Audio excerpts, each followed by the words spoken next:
Says we're Hmm. live. Oh, yes, we're live, we're live. Oh, are we live? Well, Yes, that took Twitch as only well. 4 minutes. Thank you, Only four Twitch. minutes. Well, only 4 minutes after 9 o'clock. You started before, Yeah, it's like five minutes. five, So I guess you'll probably do 3 stories extra or so. No, wait, I didn't say that. three extra. You want that, Anyway, or do you want, hello or would you everyone. prefer to sleep tonight? You know, I could just keep. Hello, I can everyone. just keep the stream running, and then I can go to sleep. I mean, I'll close it down Like, tomorrow. oh, all right. So I'll be like, Jay, what did the chat say? And you're like, Yes, like, oh, that. really? Again? Also, people, hi! Welcome to another episode of Cats and Coffee, the storytime stream where Reninci will be doing her storytime. I really need a better intro for this. And she probably has coffee as well. Wow! Yes, gotta. So, as per usual, Reninci's going to do some dramatic readings. No, wait. Readings of Dramatic. a wonderful, in this case, Japanese fairy tale with blood and guts and gore and death. No, wait.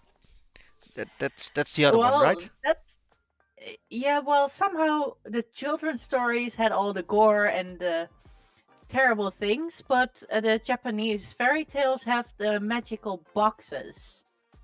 Oh yeah, Pandora's boxes. Yes, that's the other one. So anyway, this is a story where Pandora's boxes will be opened in children's story fashion. Let's see what it Yes. does. So is everybody ready for a story? As per usual, I will be reading the chat comments and trying to make a summary, which should make no sense whatsoever. Thank you very much. In that case, let's begin with the first story. Have It's fun. thank you. It's about the Shinonsha, or the south pointing carriage. The compass, with its needle always pointing to the north, is quite a common thing, and no one thinks that it is remarkable now, though when it was first invented, it must have been a wonder. Now, long ago in China, there was a still more wonderful invention called the Shinansha. This was a kind of chariot with the figure of a man on it always pointing to the south. No matter how the chariot was placed, the figure always wheeled about and pointed to the south. This curious instrument was invented by Kotai, one of the three Chinese emperors of the mythological age. Kotai was the son of the emperor Hu He. Before he was born, his mother had a vision which foretold that her son would be a great man. One summer evening she went out to walk in the meadows to seek the cool breezes which blow at the end of the day and to gaze with pleasure at the starlit heavens above her. As she looked at the North Star, strange to relate, it shot forth with vivid flashes of lightning in every direction. Soon after this, her son Kotai came into the world. Kotai, in time, grew to manhood and succeeded his father, the Emperor Yuhi. His early reign was greatly troubled by the rebel Shiyu. This rebel wanted to make himself king, and there were many battles which he fought to this end. Shiyu was a wicked magician. His head was made of iron, and there was no man that could conquer him.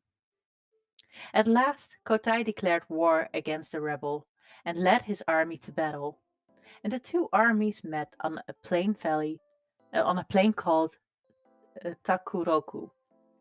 The emperor boldly attacked the enemy, but the magician brought down a dense fog upon the battlefield, and while the royal army were wandering about in confusion, trying to find their way, Shiyu retreated with his troops, laughing at having fooled the royal army. No matter however no matter however strong and brave the emperor's soldiers were, the rebel with his magic could always escape in the end.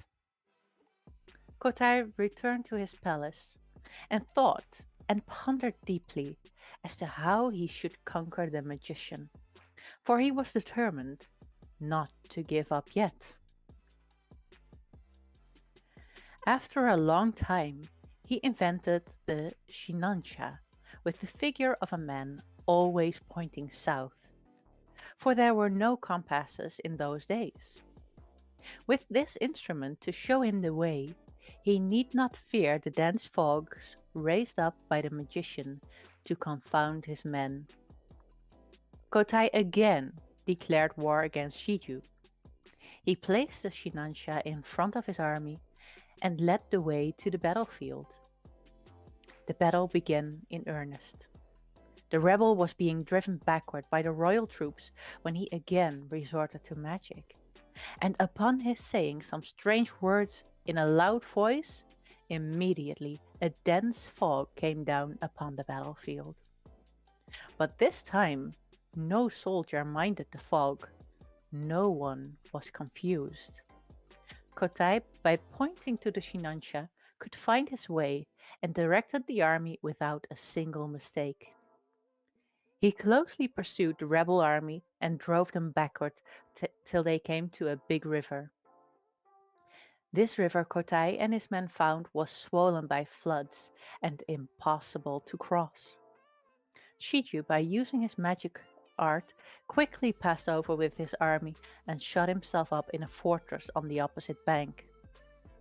When Kotai found his march checked, he was wild with disappointment, for he had very nearly overtaken the rebel when the river stopped him. He could do nothing, for there were no boats in those days. So the emperor ordered his tent to be pitched in the pleasantest spot that the palace afforded. One day he stepped forth from his tent, and after walking about for a short time, he came to a pond.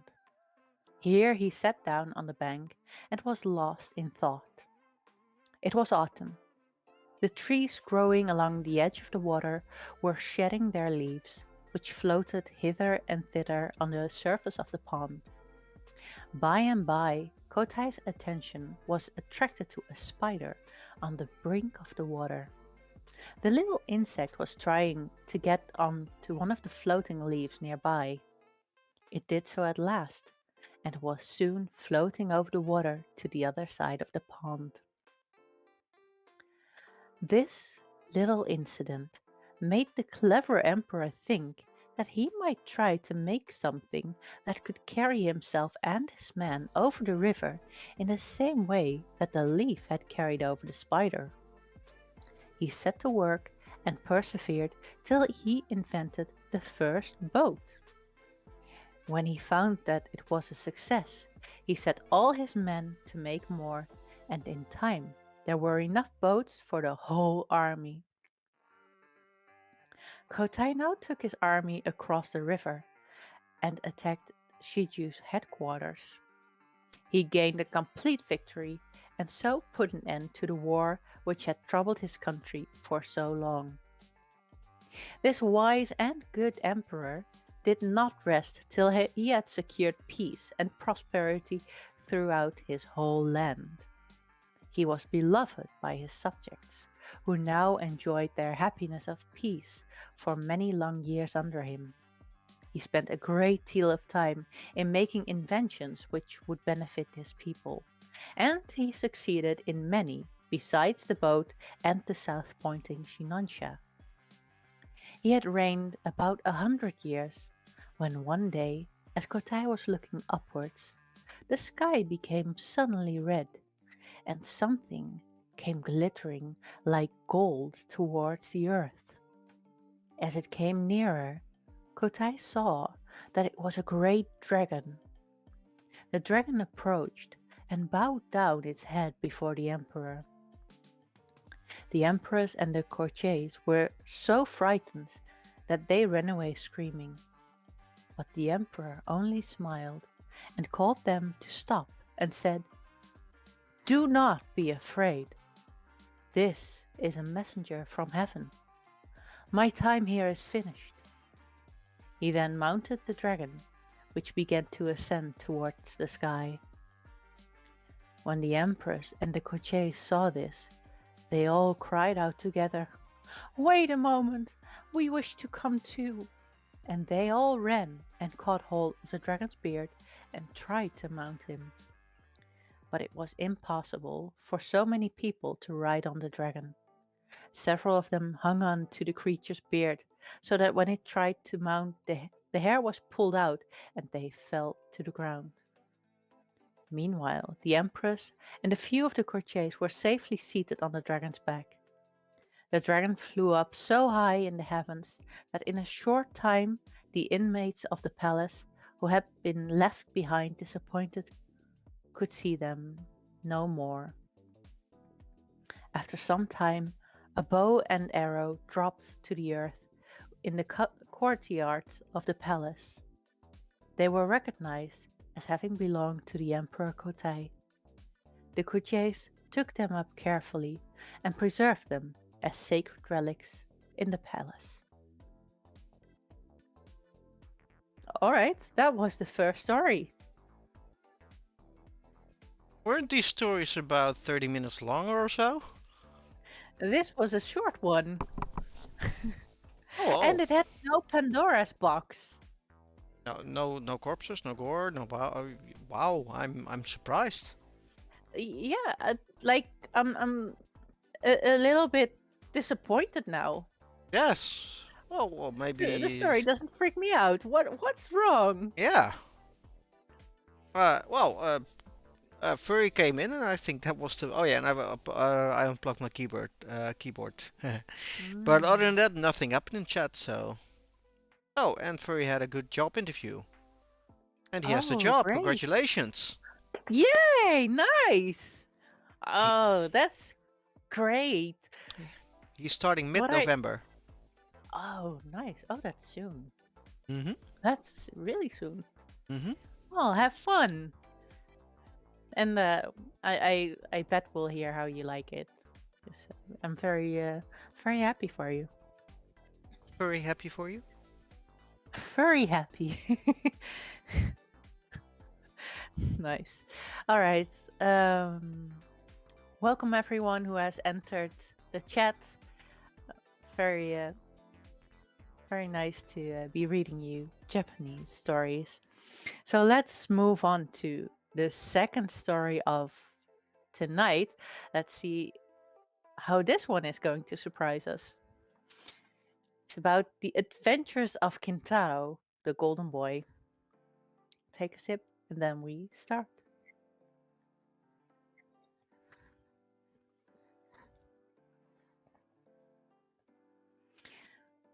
Long, long ago, there lived in Kyoto a brave soldier named Kintoki.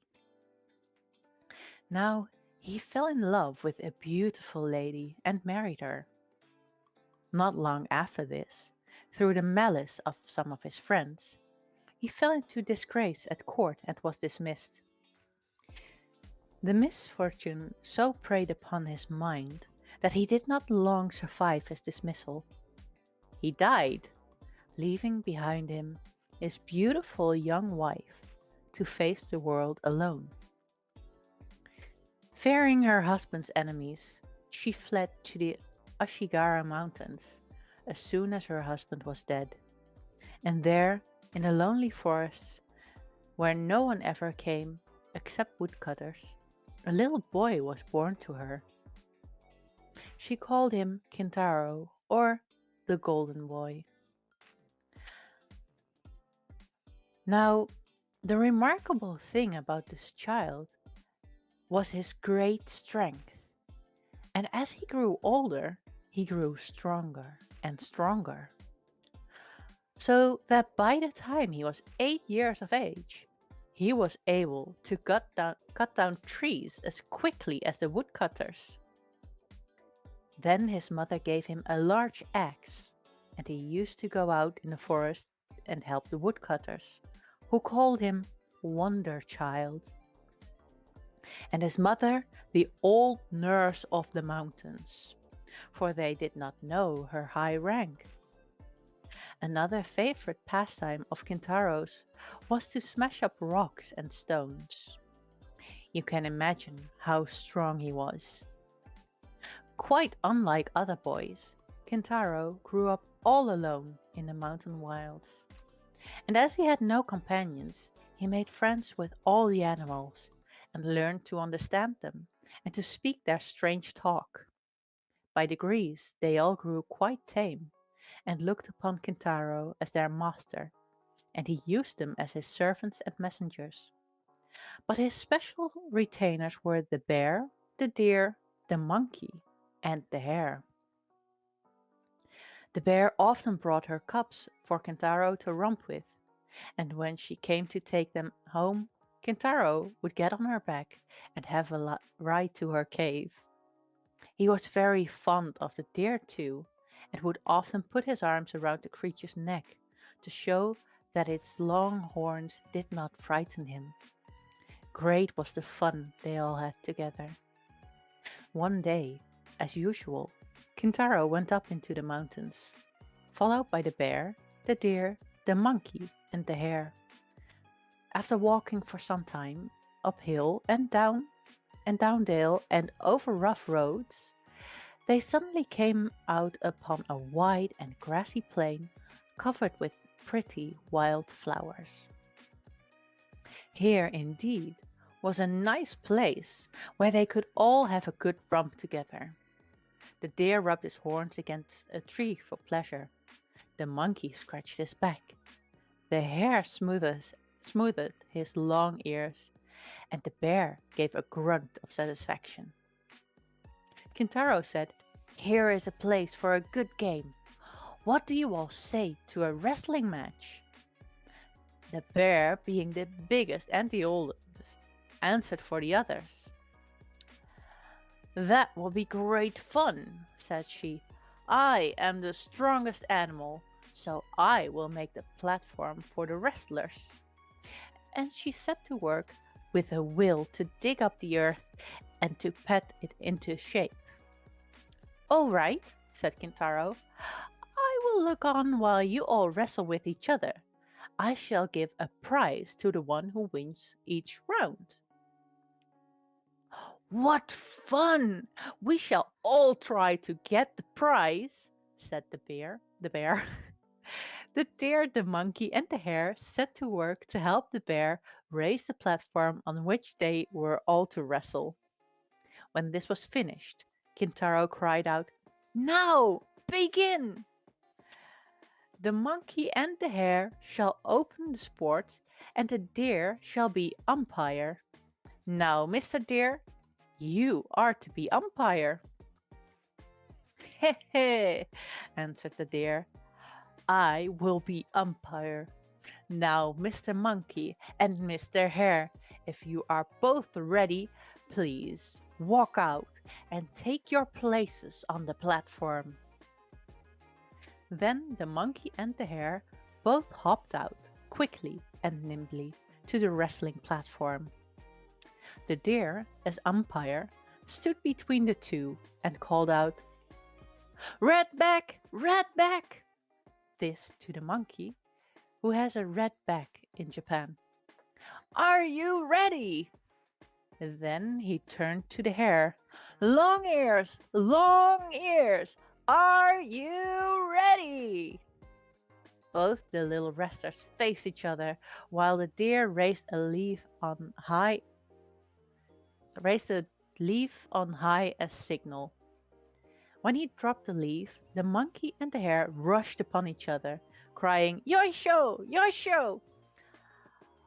While the monkey and the hare wrestled, the deer walked out encouragingly or shouted warnings to each of them as the hare or the monkey pushed each other near the edge of the platform and were in danger of falling over. "Red back! Red back! Stand your ground!" called out the deer. "Long ears! Long ears! Be strong! Be strong! Don't let the monkey beat you!" grunted the bear. So the monkey and the hare, encouraged by their friends, tried their very hardest to beat each other. The hare has gained on the monkey. The monkey seemed to trip up, and the hare, giving him a good push, sent him flying off the platform with a bound. The poor monkey sat up, rubbing his back, and his face was very long as he screamed angrily, "Oh, oh, oh, my back hurts! Oh, my back hurts me!" Seeing the monkey in his flight on the ground, the deer, holding his leaf on high, said, "This round is finished. The hare has won." Kintaro then opened his luncheon box and taking out a rice dumpling, gave it to the hare, saying, "Here is your prize, and you have earned it well." Now the monkey got up looking very cross, and as they say in Japan, his stomach stood up, for he felt that he had not been fairly beaten. So he said to Kintaro and the others who were standing by, "I have not been fairly beaten. My foot slipped and I tumbled. Please give me another chance and let the hare wrestle with me for another round." Then, Kintaro's consenting, the hare and the monkey began to wrestle again. Now, as everyone knows, the monkey is a cunning animal by nature, and he made up his mind to get the best of the hare this time, if it were possible. To do this, he thought that the best and surest way would be to get hold of the hare's long ear. This he soon managed to do. The hare was quite thrown off his guard by the pain of having his long ear pulled so hard, and the monkey, seizing his opportunity at last, caught hold of one of the hare's legs and sent him sprawling in the middle of the dais.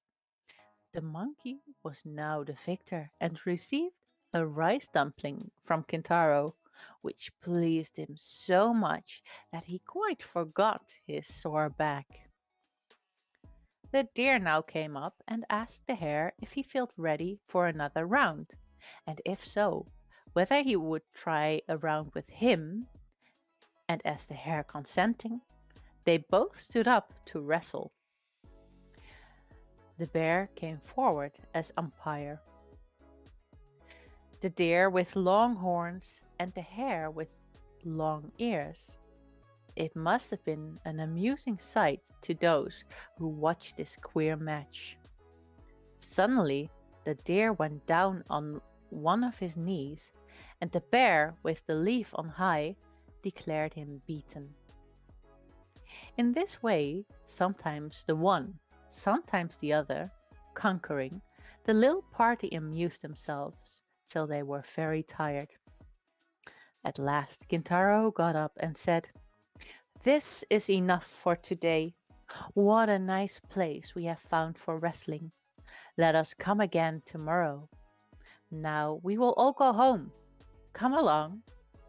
So saying, Kintaro led the way while the animals followed. After walking some little distance, they came out on the banks of a river flowing through the valley. Kintaro and his four furry friends stood and looked about for some means of crossing. Bridge there was none. The river rushed dun, dun on his way. All the animals looked serious, wondering how they could cross the stream and get home that evening.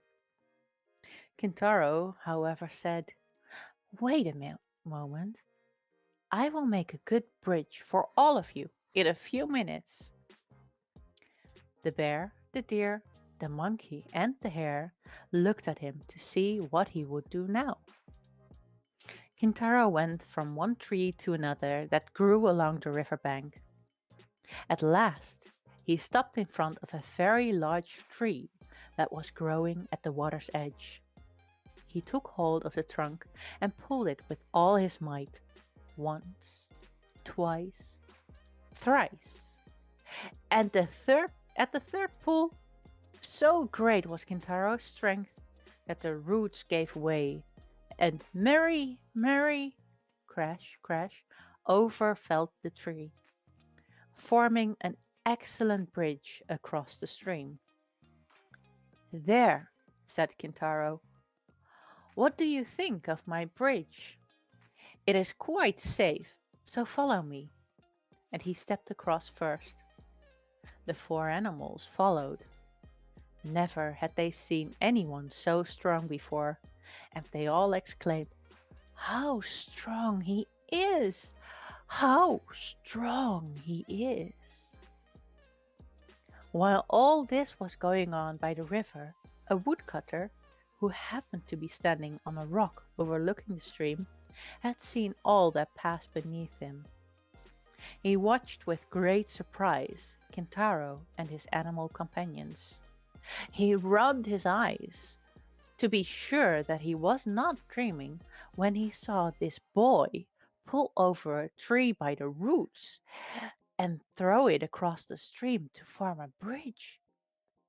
The woodcutter, for such he seemed to be by his dress, marveled at all he saw and said to himself, this is no ordinary child. Whose son can he be? I will find out before this day is done. He hastened after the strange party and crossed the bridge behind them. Kintaro knew nothing of all this, and little guessed that he was being followed. On reaching the other side of the river, he and the animals separated, they to their lairs in the woods, and he to his mother, who was waiting for him. As soon as he entered the cottage, which stood like a matchbox in the heart of the pine woods, he went to greet his mother, saying, Oka-san, mother, here I am. Oh, Kimbo, said his mother with a bright smile, glad to see her boy home safe after the long day. How late are you today? I feared that something had happened to you.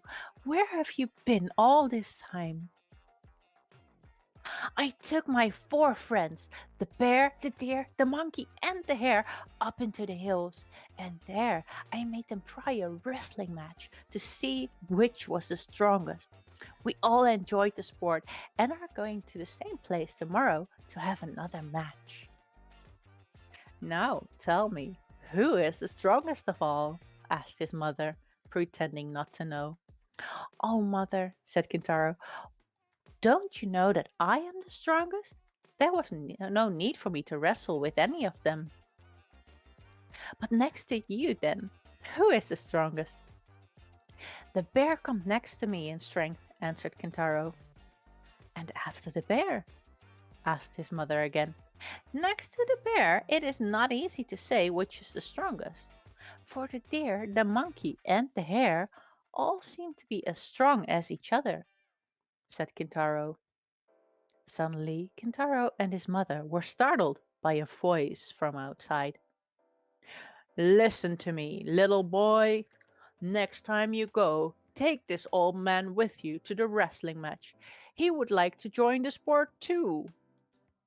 It was the old woodcutter who had followed Kintaro from the river. He slipped off his clogs and entered the cottage. Yama Uba and her son were both taken by surprise. They looked at the intruder wonderingly and saw that he was someone they had never seen before. Who are you? They both exclaimed. Then the woodcutter laughed and said, It does not matter who I am yet, but let us see who has the strongest arm, this boy or myself. Then Kintaro, who had lived all his life in the forest, answered the old man without any ceremony, saying, We will have a try if you wish it, but you must not be angry, whoever is beaten. Then Kintaro and the woodcutter both put out their right arms and grasped each other's hand. For a long time, Kintaro and the old man wrestled together in this way, each trying to bend the other's arm. But the old man was very strong, and the strange pair were evenly matched. At last the old man desisted, declaring it a drawn game. You are indeed a very strong child. There are few men who can boast of the strength of my right arm, said the woodcutter. I saw you first on the banks of the river a few hours ago, when you pulled up that large tree to make a bridge across the torrent. Hardly able to believe what I saw, I followed you home. Your strength of arm, which I have just tried, proves what I saw this afternoon. When you are full grown, you will surely be the strongest man in all Japan.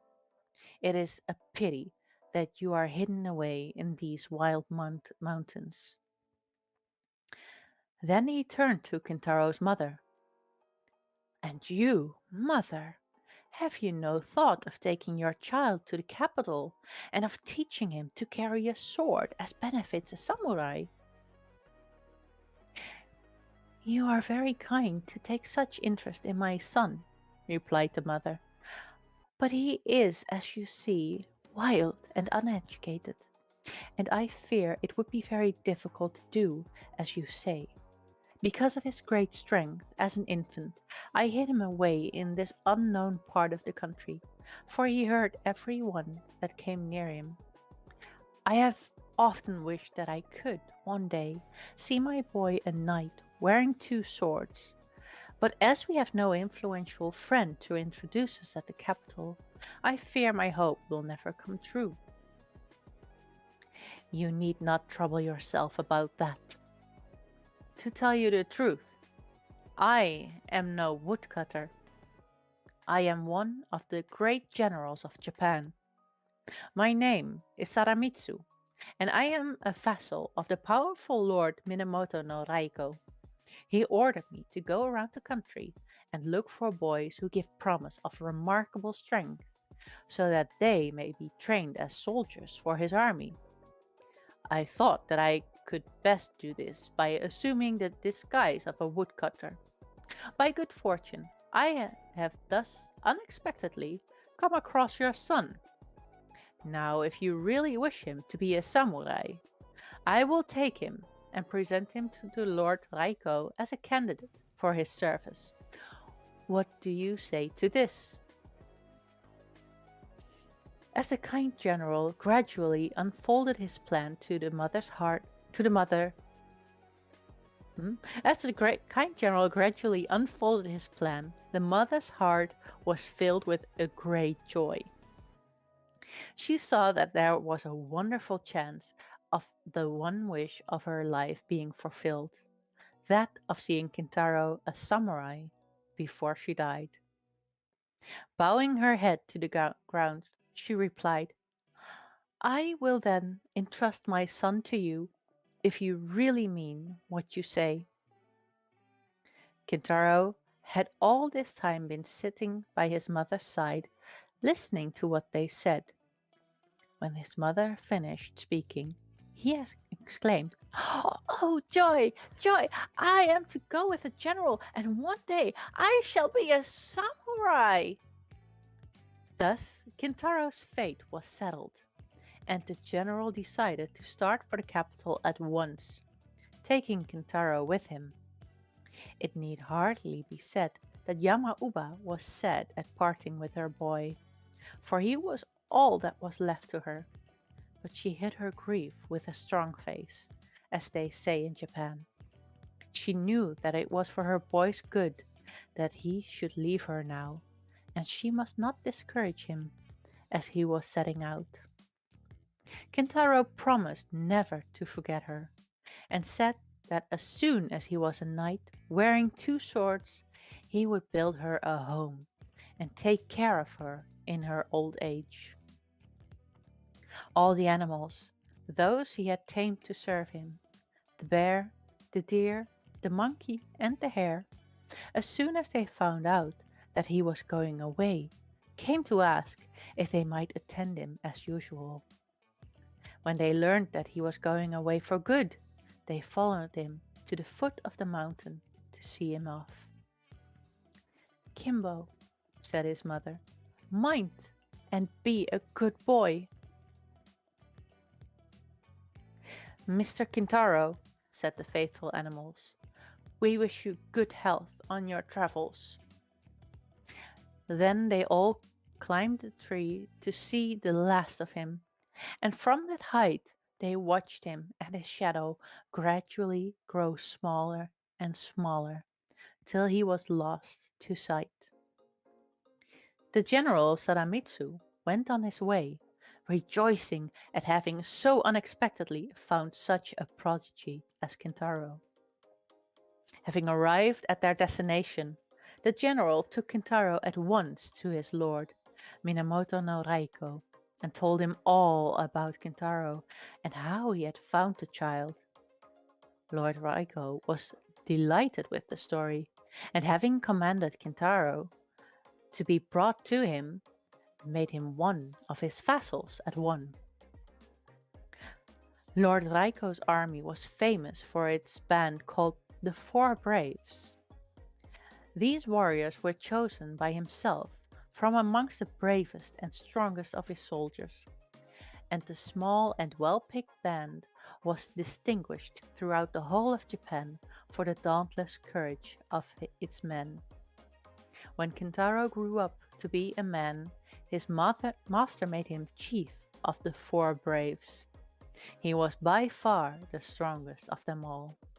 Soon after this event, news was brought to the city that a cannibal monster had taken up his abode not far away, and that people were stricken with fear.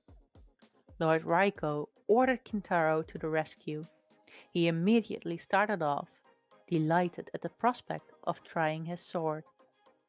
Surprising the monster in its den, he made work of cutting off its great head, which he carried back in triumph to his master. Kintaro now rose to be the greatest hero of his country, and great was the power and honor and wealth that came to him.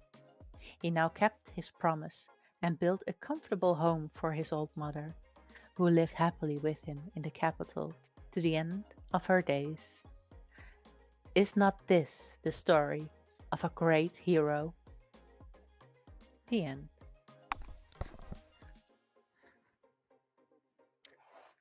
Yeah, Happy end, yes. very happy end. Like, yeah, it's. I still think the first stories, with the gore and everything aside, they were um they had more of a payoff. This one is really exciting. Like, I want to know where this is going to, and they lived happily ever after, and everything went according to plan. Yeah, I Like, think. hmm. y- Yeah, this is weird. it's weird. Like, this is what you expected from the children's book stories, not from the Japanese fairy tales. And it's the other way around. The children's book story, like, and in the end, they all died miserably, Yeah, and the hunter I came and destroyed them all. I expect more of that stuff. Hmm. But it's good. I mean, this is more like, hey, be strong, grow, fight animals, and become a samurai and care for your mother. Yeah. This is more like, this is your role model. Yeah, Be like this. yeah, be like Be- this. Yeah, don't, don't be strong, be the strongest. Yeah. Oh. it works, but it's still, huh? It's a little bit weird, but that's also part of the joy in reading these stories. You never know where it's gonna go. It's True. one of the things I like about it. You can be surprised and find a little jewel, or you have some like, what? All of this has been leading up to this? So this is more like the Russian roulette kind of stories then? Yeah, I think so. I do like them. I like all of them. Um, but I never know what kind of story it's gonna be. Ah, it's Forrest Gump kind of stories. Check. Yes, that's a good one. Never know what you're gonna get. Yep.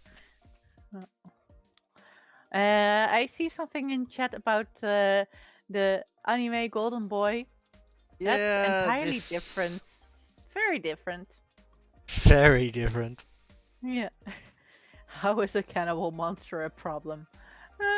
Yeah, in our time we call that a predator. Hmm. Except like a predator of humans. People tend to not appreciate that very much.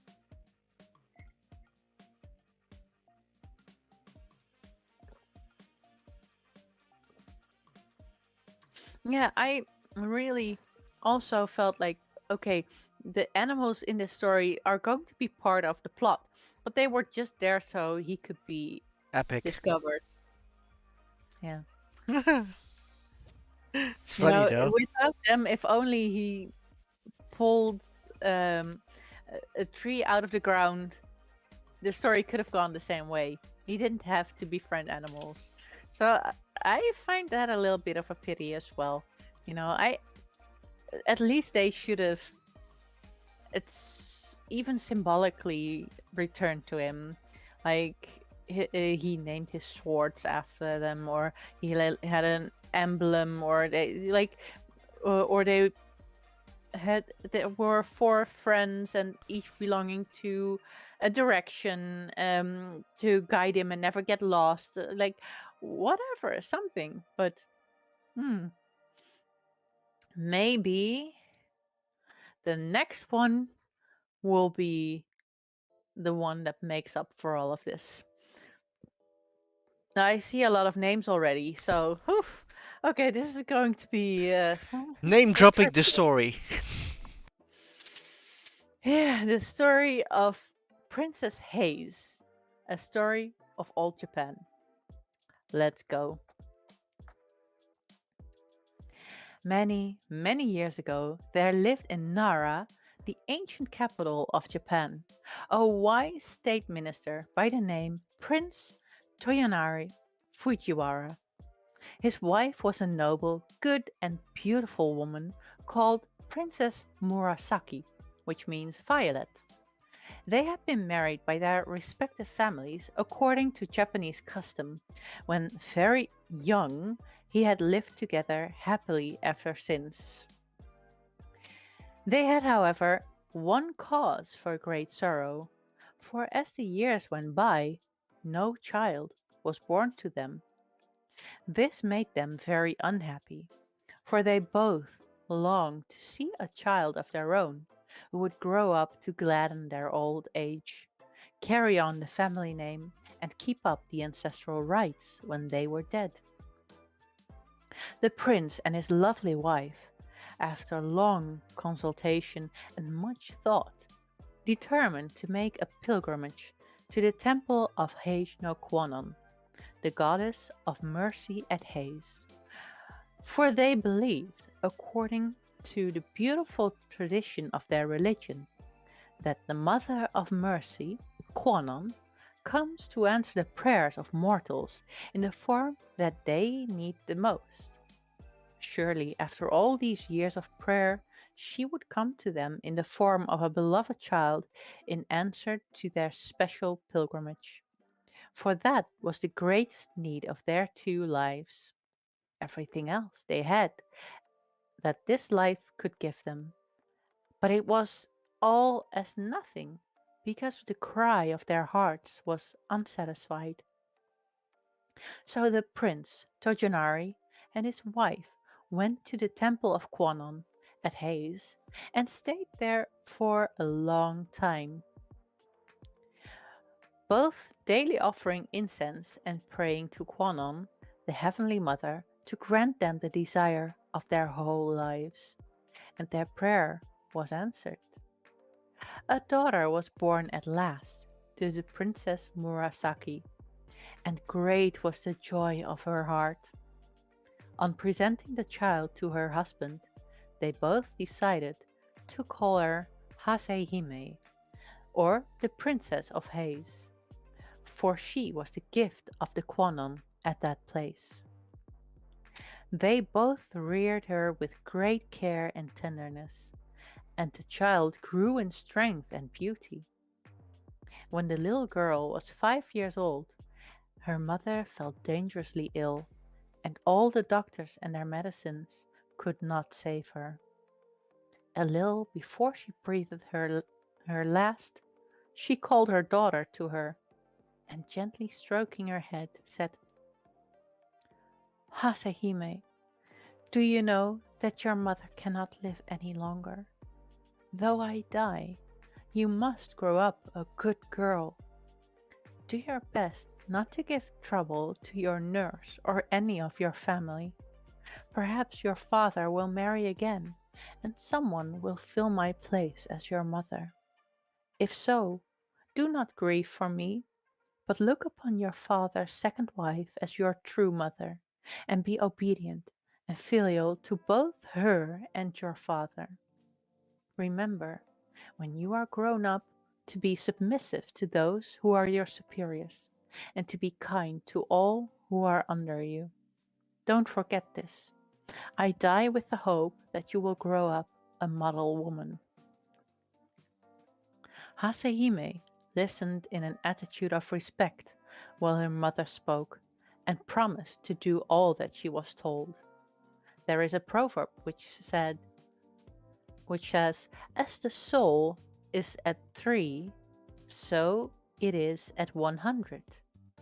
And so Hasehime grew up as her mother had wished, a good and obedient little princess, though she was now too young to understand how great was the loss of her mother.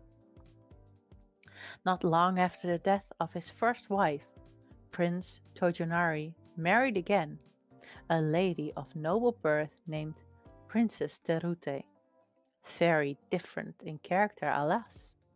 To the good and wise Princess Murasaki, this woman had a cruel, bad heart.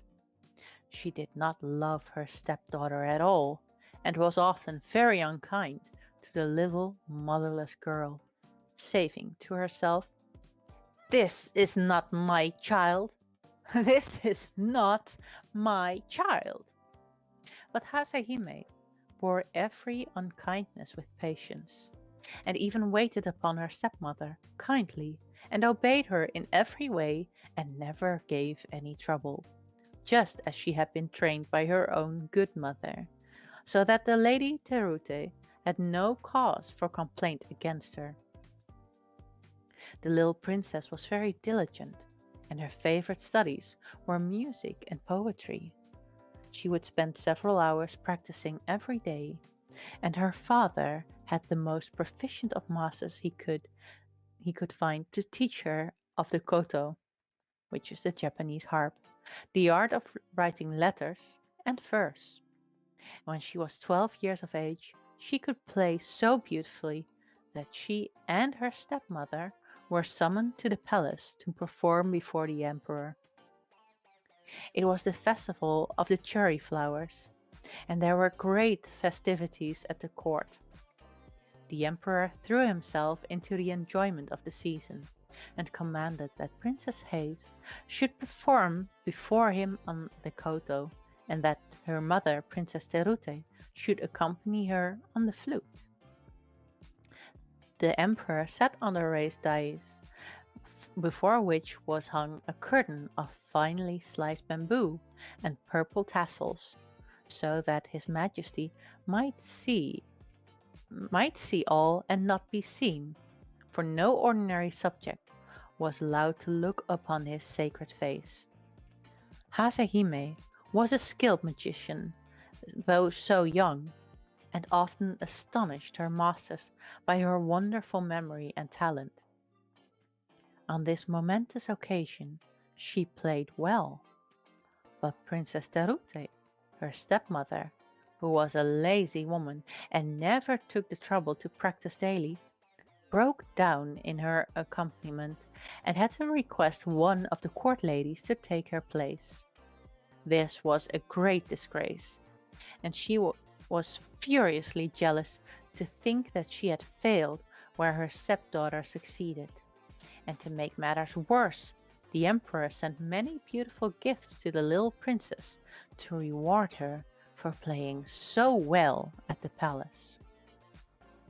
There was also now another reason why Princess Terute hated her stepdaughter, for she had had the good fortune to have a son born to her, and in her inmost heart she kept saying, "If only Hasehime were not here, my son would have all the love of his father." And never having learned to control herself, she allowed this wicked thought to grow into the awful desire of taking her stepdaughter's life. So one day she secretly ordered some poison and poisoned some sweet wine. This poisoned wine she put into a bottle. Into another similar bottle she poured some good wine. It was the occasion of the boys' festival on the 5th of May, and Hasehime was playing with her little brother. All his toys of warriors and heroes were spread out, and she was telling him wonderful stories about each of them.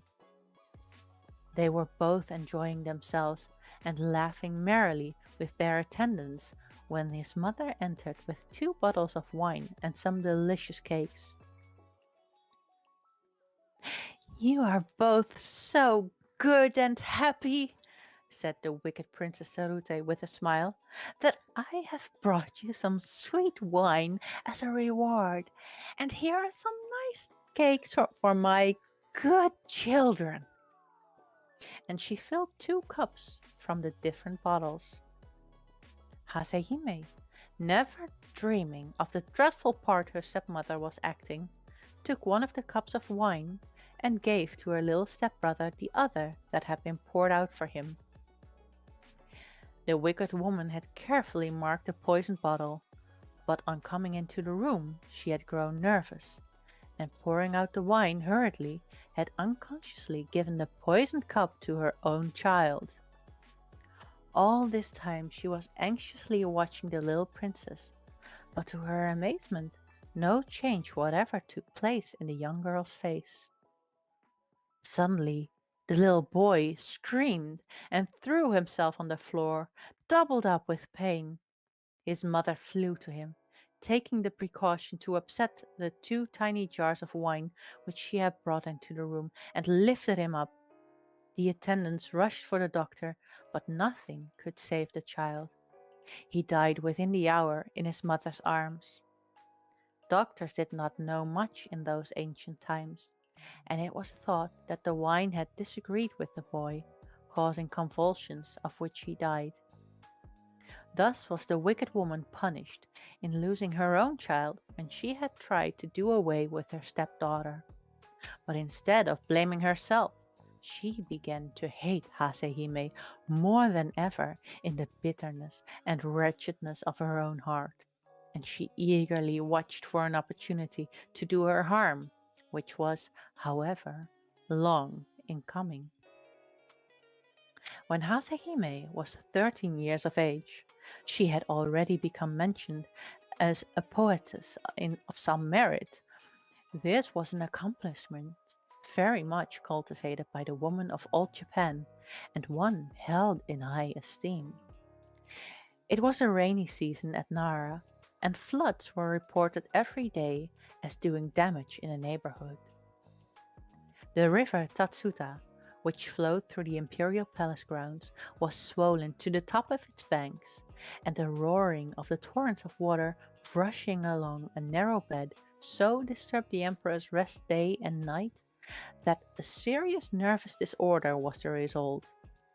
An imperial edict was sent forth to all the Buddhist temples, commanding the priests to offer up continuous prayers to heaven to stop the noise of the flood. But this was of no avail. Then it was whispered in court circles that the Princess Hayes, the daughter of Prince Tojonari Fujiwara, second minister at court, was the most gifted poetess of the day, though still so young. And her masters confirmed the report. Long ago, a beautiful and gifted maiden poetess had moved heaven by praying in a verse, and brought down rain upon a land famished with drought. So said the ancient biographers of the poetess Ono no Komachi.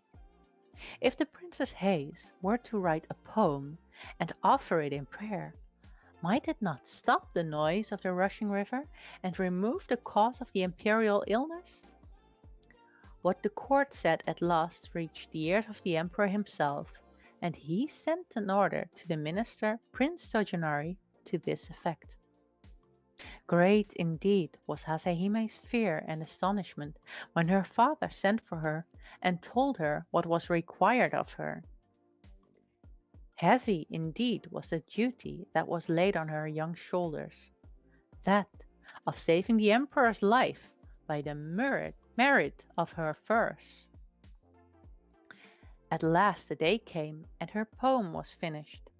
It was written on a leaflet of paper heavily flecked with gold dust.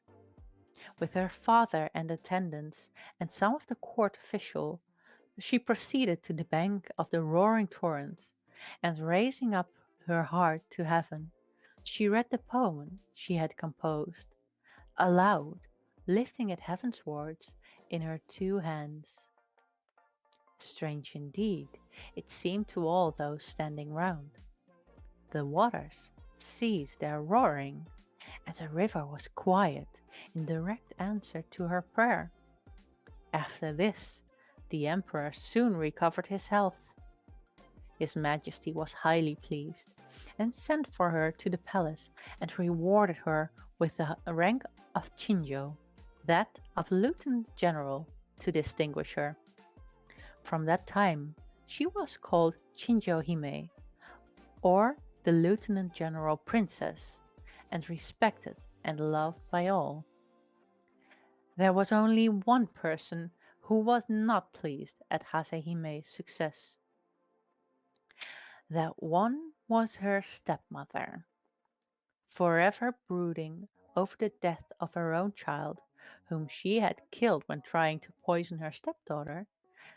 She had the mortification of seeing her rise to power and honor, marked by imperial favor and the admiration of the whole court. Her envy and jealousy burned in her heart like fire. Many were the lies she carried to her husband about Hasehime, but all to no purpose. He would listen to none of her tales, telling her sharply that she was quite mistaken.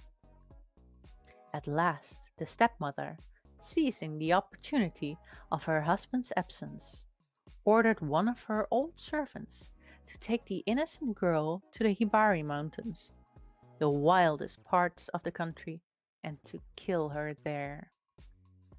She invented a dreadful story about the little princess, saying that this was the only way to prevent disgrace falling upon the family, by killing her. Katoda, her vassal, was bound to obey her mistress. Anyhow, he saw that it would be the wisest plan to pretend obedience in the absence of the girl's father, so he placed Hasehime in a palanquin and accompanied her to the most solitary place he could find in the wild district. The poor child knew there was no good in protesting to her unkind stepmother at being sent away in this strange manner, so she went as she was told. But the old servant knew that the young princess was quite innocent of all the things her stepmother had invented to him as reasons for her outrageous orders, and he determined to save her life. Unless he killed her, however, he could not return to his cruel taskmistress, so he decided to stay out in the wilderness. With the help of some peasants, he soon built a little cottage. and having sent secretly for his wife to come, these two good old people did all in their power to take care of the now unfortunate princess. She all the time trusted in her father, knowing that as soon as he returned home and found her absent, he would search for her. Prince Tojanari, after some weeks, came home and was told by his wife that his daughter Hime had done something wrong and had run away for the fear of being punished. He was nearly ill with anxiety. Everyone in the house told the same story that Hasehime had suddenly disappeared. None of them knew why or whither. For fear of scandal, he kept the matter quiet and searched everywhere he could think of, but all to no purpose. One day, trying to forget his terrible worry, he called all his men together and told them to make ready for a several days' hunt in the mountains. They were soon ready and mounted, waiting at the gate for their lord. He rode hard and fast to the district of the Hibari Mountains, a great company following him. He was soon far ahead of every one, and at last found himself in a narrow, picturesque valley. Looking round and admiring the scenery, he noticed a tiny house on one of the hills quite near, and then he distinctly heard a beautiful clear voice reading aloud. He seized with curiosity as to who could be studying so diligently, so diligently in such a lovely spot. He dismounted, and leaving his horse to his groom, he walked up the hillside and approached the cottage. As he drew nearer, his surprise increased, for he could see that the reader was a beautiful girl. The cottage was wide open, and she was sitting facing the view. Listening attentively, he heard her reading the Buddhist scriptures with great devotion. More and more curious, he hurried on to the tiny gate and entered the little garden, and looking up beheld his lost daughter, Hasehime. She was so intent on what she was saying that she neither heard or saw her father till he spoke. "Hasehime!" he cried. "It is you, my Hasehime!" Taken by surprise, she could hardly realize that it was her own dear father who was calling her, and for a moment she was utterly bereft of the power to speak or move. "My father! My father! It is indeed you! Oh, my father!" was all she could say, and running to him, she caught hold of his thick sleeve and burying her face burst into a passion of tears. Her father stroked her dark hair, asking her gently to tell him all that had happened, but she only wept on, and he wondered if he were not really dreaming. Then the faithful old servant Katoda came out, and bowing himself to the ground before his master, poured out the long tale of wrong, telling him all that had happened, and how it was that he found his daughter in such a wild and desolate spot, with only two servants to take care of her. The prince's astonishment and indignation knew no bounds. He gave up the hunt at once and hurried home with his daughter. One of the company galloped ahead to inform the household of the glad news, and the stepmother, hearing what had happened, and fearful of meeting her husband now that her wickedness was discovered, fled from the house and returned in disgrace to her father's roof, and nothing more was heard of her. The old servant Katoda was rewarded with the highest promotion in his master's service, and lived happily to the end of his days. Um, Devoted to the little princess who never forgot that she owed her life to this faithful retainer. She was no longer troubled by an unkind stepmother, and her days passed happily and quietly with her father. As Prince Tojanari had no son, he adopted a younger son of one of the court nobles to be his heir. heir and to marry his daughter Hasehime. And in a few years, the marriage took place. Hasehime lived to a good old age, and all said that she was the wisest, most devout, and most beautiful mistress that had ever reigned in Prince Tojinari's ancient house. She had the joy of presenting her son, the future lord of the family, to her father just before he retired from active life. To this day, there is preserved a piece of needlework in one of the Buddhist temples of Kyoto. It is a beautiful piece of tapestry with the figure of Buddha embroidered in the silky threads drawn from the stem of the lotus. This is said to have been the work of the hands of the good Princess Hayes. The end. So, grow up, be submissive, and spawn a son for the emperor or the high-ranking person. Yeah, and um, adopted sons can marry your own children. Well, That's not worrisome at all. no, oh Japan. Yeah. But a good story. As Doctor said, this is yeah, a more interesting story actually. Yeah. This was it had a good oh um See you later, Doctor. all right, see you later. I don't know the a good story arc.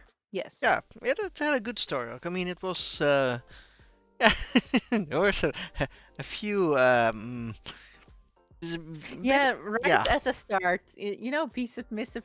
I'm like, am I reading this aloud? Really? Am I Uh, not censoring this? Really? Am I gonna do this? I was But thinking she's yes. going for it. Okay. Yeah, well, yeah. Okay. Well, I'm not judging. Well, I didn't know whether it was going to be important, and I think for this story it was. So, hmm, I might as well read it. This is the story as it was. So, It's still yeah, we good. go for that. Yeah, and I thought this is going to spark the comments. Did it? Oh, Gearius, keep the best genes in the family, or something or other. I guess she had a bit of gold. Nah, nah, nah, anyway, Yeah, Golden Boy, right? uh-huh. Yeah. Wow, just wow. And if you don't have the best genes, adopt them.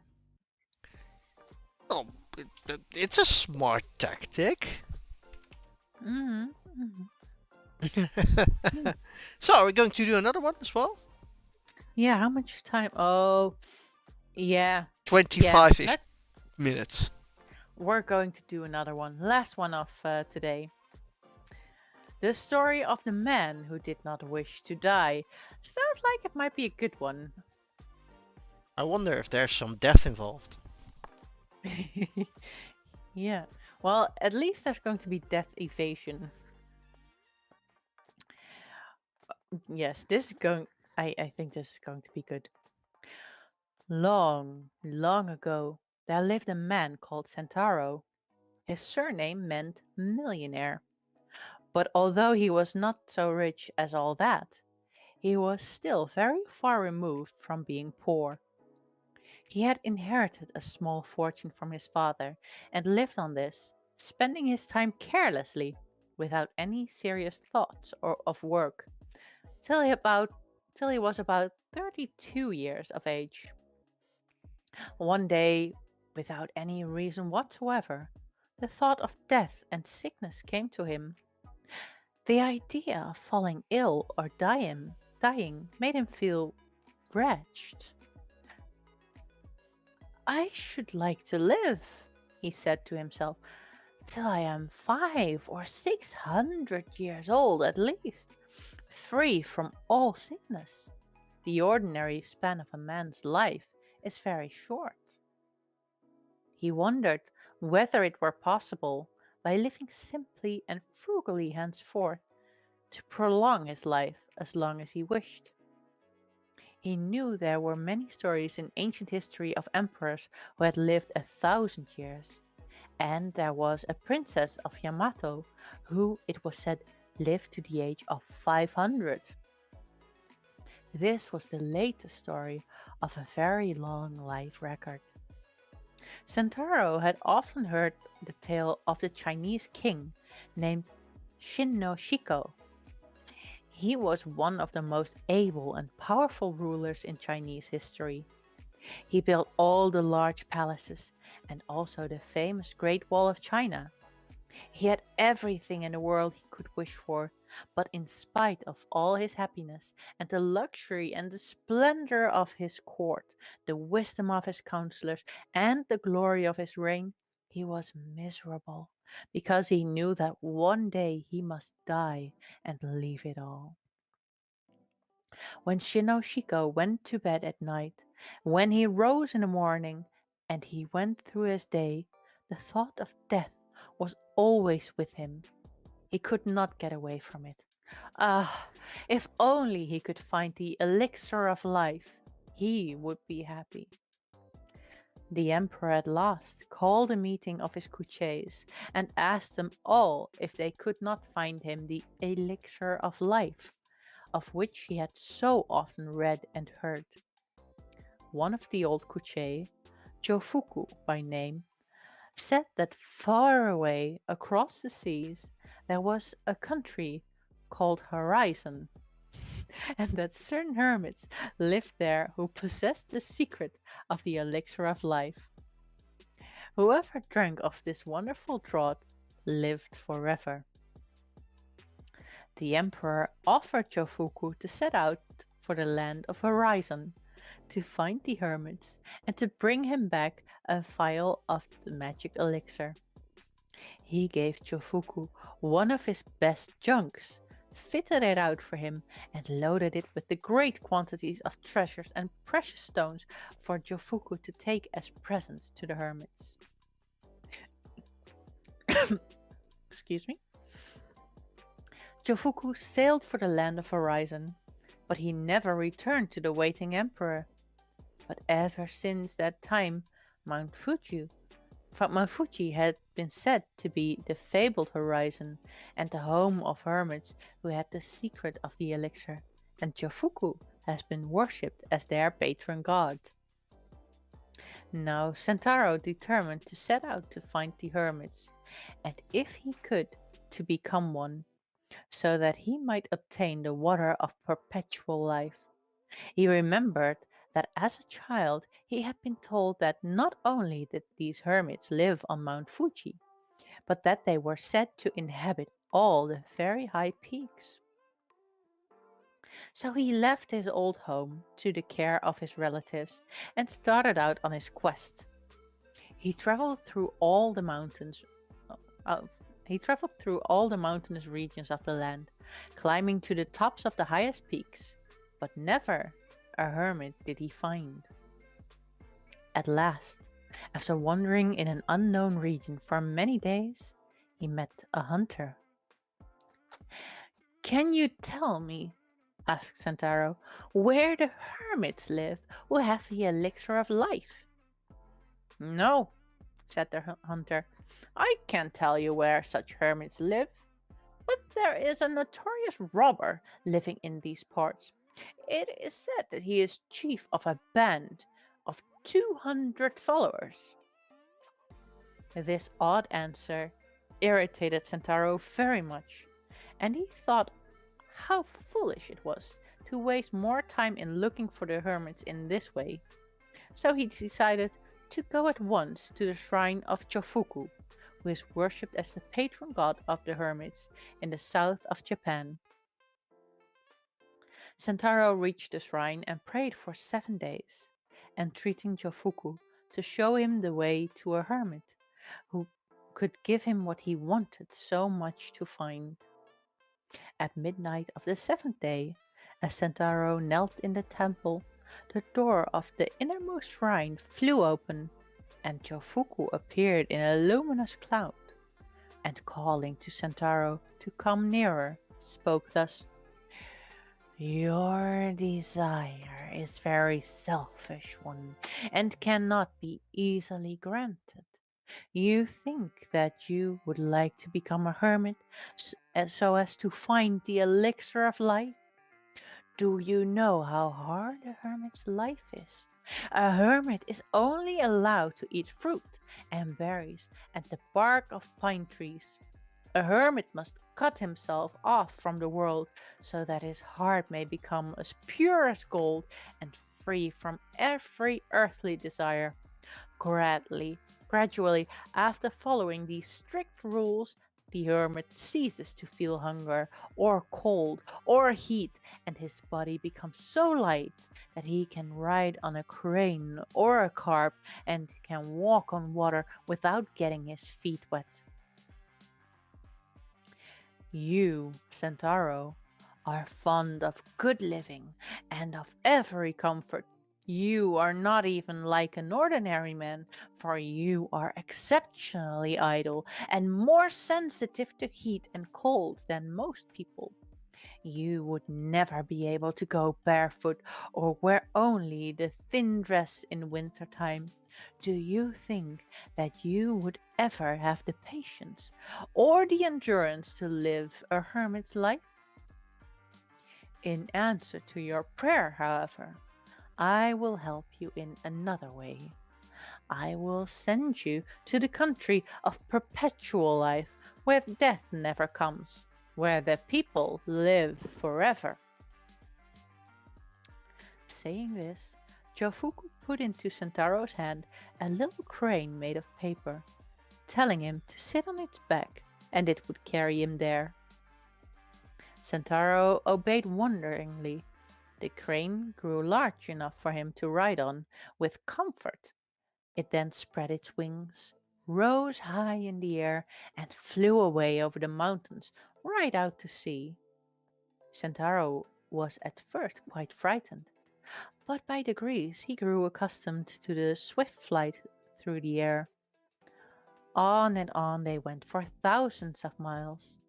The bird never stopped or rest or food, but as it was a paper bird, it doubtless did not require any nourishments. And strange to say, neither did Sentaro.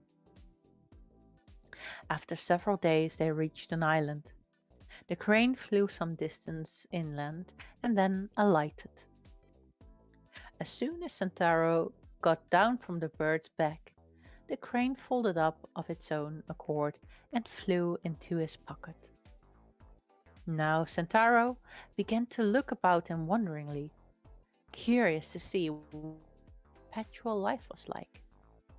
He walked first round about the country and then through the town. Everything was, of course, quite strange and different from his own land. But both the land and the people seemed prosperous. So he decided that it would be good for him to stay there and took up lodgings at one of the hotels. The proprietor was a kind man, and when Sentaro told him that he was a stranger and had come to live there, he promised to arrange everything that was necessary with the governor of the city concerning Sentaro's sojourn there. He even found a house for his guest, and in this way Sentaro obtained his great wish and became a resident in the country of perpetual life. Within the memory of all the islanders, no man had ever died there, and sickness was a thing unknown. Priests from had come over from India and China and told them of a beautiful country called Paradise, where happiness and bliss and contentment fill all men's hearts. But its gates could only be reached by dying. This tradition was handed down for ages, from generation to generation, but none knew exactly what death was, except that it led to paradise. Quite unlike Sentaro and ordinary people, instead of having great dread of death, they all, both rich and poor, longed for it as something good and desirable. They were all tired of their long, long lives and longed to go to the happy land of contentment called paradise, of which the priests had told them centuries ago. All this Sentaro soon found out by talking to the islanders. He found himself, according to his ideas, in the land of topsy turvydom. Everything was upside down. He had wished to escape from dying.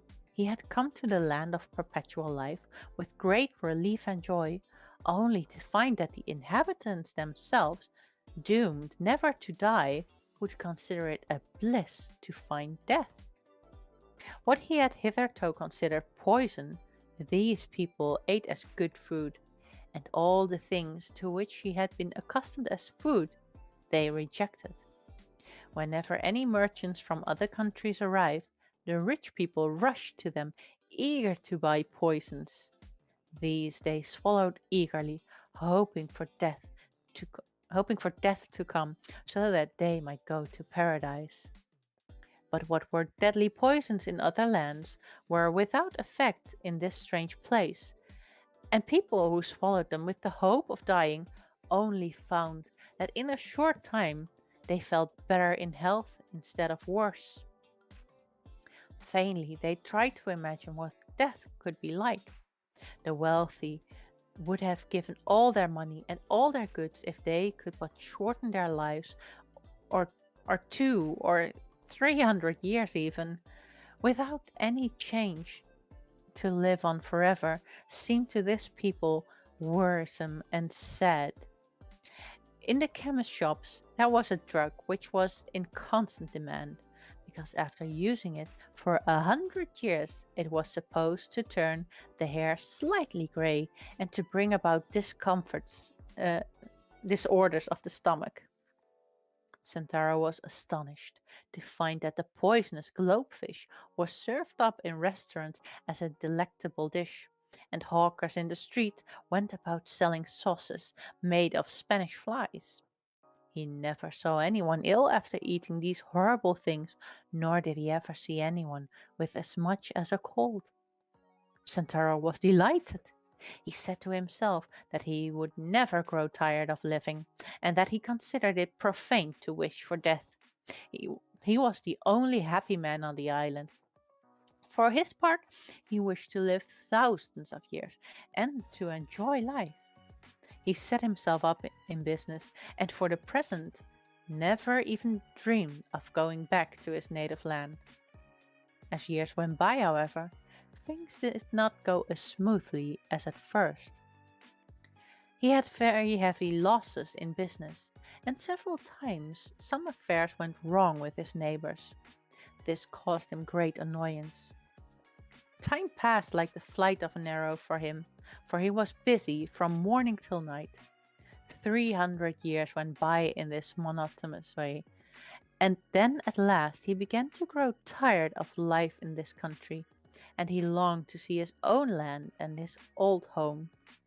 However long he lived here, life would always be the same, so it was not foolish and wearisome to stay on here forever.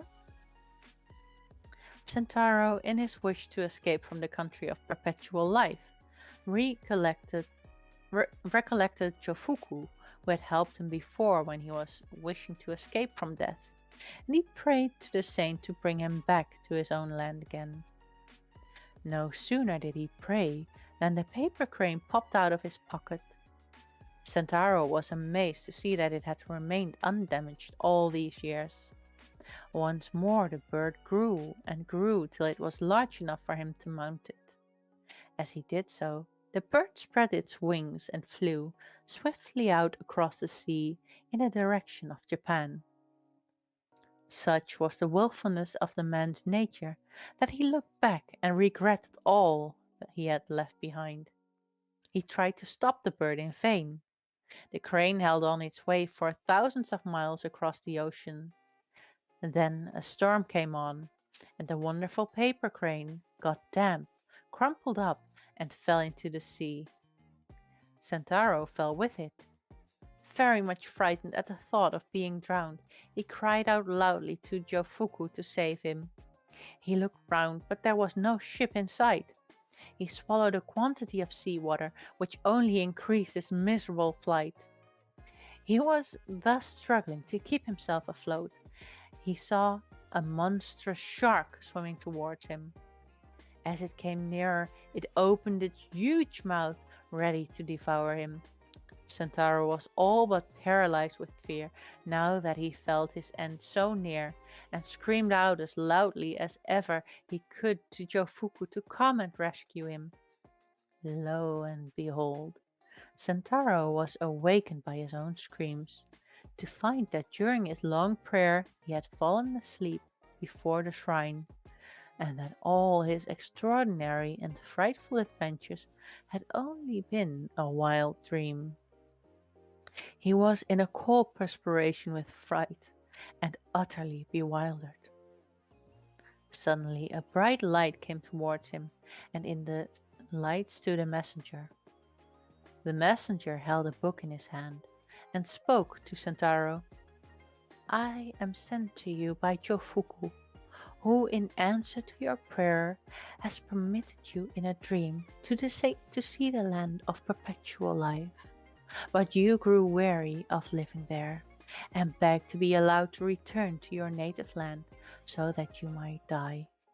Jofuku, so that he might try you, allowed you to drop into the sea, and then sent a shark to swallow you up. Your desire for death was not real, for even at that moment you cried out loudly and shouted for help. It is also vain for you to wish to become a hermit or to find the elixir of life. These things are not for such as you.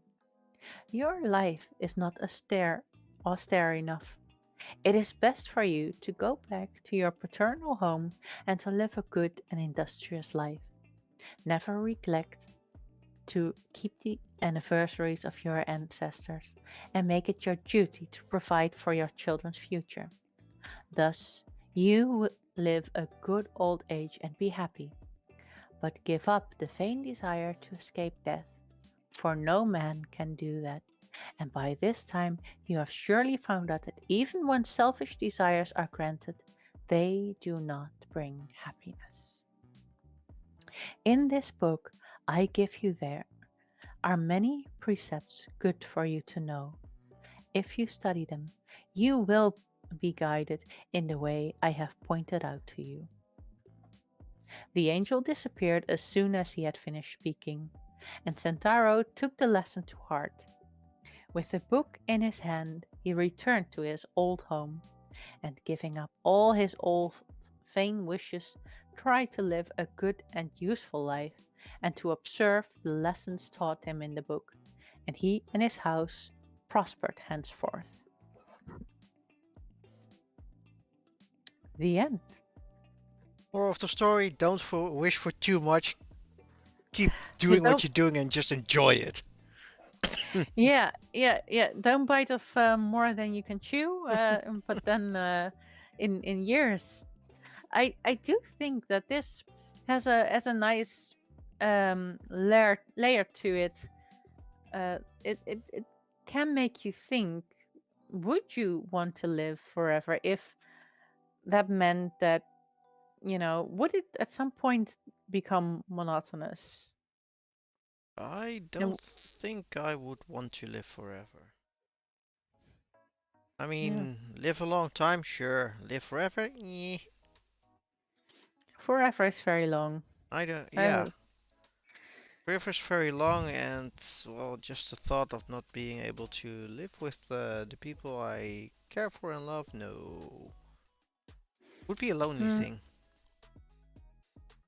well, it depends. Are you at some point, um, will you be able to love people as much that you meet in 500 years or 1,000 years as the ones that you love today?